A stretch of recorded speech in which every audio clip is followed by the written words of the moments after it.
Hey folks, this video is just going to be a response to what I saw to be kind of an interesting comment on my "What is a man" video, which was basically an exploration of the weird relationship that conservatives have with gender and all of these odd requirements that they impose upon it despite claiming that it's immutable and biological. It was a somewhat interesting argument, so stick around. This person, who posted to, I believe, 9 different threads, mostly to shit all over the board and act like they won, posted this comment that I thought did kind of, if accidentally, have some interesting insight. The important part of their comment reads, "If I said a human being should have compassion for others, it is an expectation on people, not a criteria. A person who isn't compassionate is still a human being, they're just not a very good one." So what is this comment saying? As far as I can tell, it's a response to my claim that conservatives recognize that gender is a social construct and not a binary whenever they're talking about anything other than trans people, because they impose all of these requirements on men and women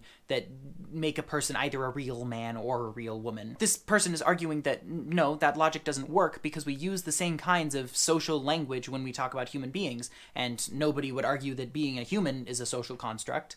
And there's a lot of different angles that a person could take with response to this comment, but I'm gonna pick one that I imagine you're less likely to have heard. Let's imagine for a moment that some previously non-sapient animal suddenly gained sapience. They suddenly had the ability to reason, to suffer, to experience on the exact same level as humans. The morally attuned among you will probably immediately recognize that these giraffes should instantly be granted human rights. They should be allowed to engage with our society to the exact same extent that we do. We probably intuitively know that this wouldn't be an easy transition, though. There would absolutely arise movements who were dedicated to opposing giraffe inclusion and giraffe rights. And we can imagine, charitably, they might argue, giraffes aren't humans, therefore they don't deserve human rights. To which a more thoughtful person might respond, throughout your entire life, you've used the word human as a social term, describing pro-social behaviors as human and anti-social behaviors as inhuman.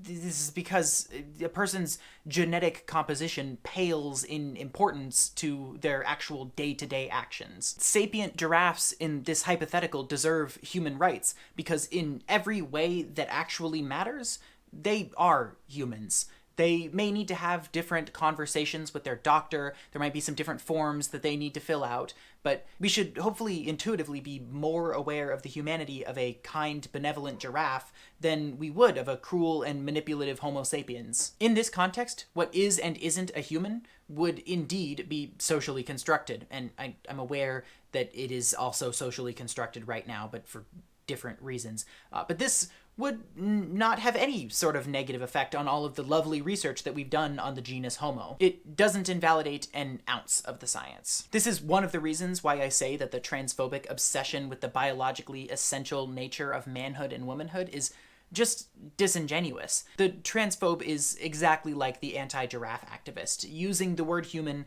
as a social, complicated, emotional term until the second that a giraffe enters the room. Then all of a sudden, the definition of human becomes really fucking rigid. Whenever they aren't explicitly talking about trans issues, they are perfectly fine using man and woman in the exact same way. Bravery, virtue, leadership are all characteristics of manhood until the second that a brave, virtuous trans leader shows up. Then the cowardly cis dude with no sense of governance becomes the real man for no other reason than because it excludes the trans guy. So, okay, I've said a lot about what I think the correct way that conservatives should engage with this issue if they were being honest, but what does that look like in practice?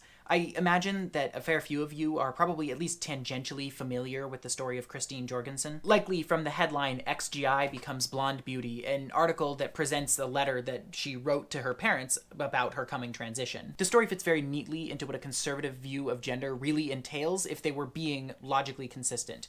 Christine used to fill the social role of a man, and so they use he/him pronouns, but now she fills the social role of a woman, and so they use she/her. This isn't perfect representation by any means, and Christine Jorgensen absolutely faced backlash to her transition, but this is what they would look like if they weren't so deeply poisoned on this issue. In fact, at the time, they were poisoned on race issues, and I hope that goes to show just how manufactured all of this is.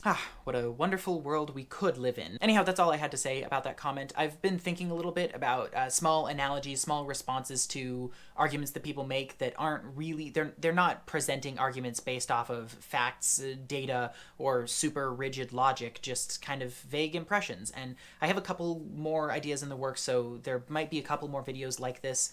I've said couple so many times in that sentence, I've completely gone off script by this point. But if you enjoy this, thanks for sticking around. Like, subscribe, comment.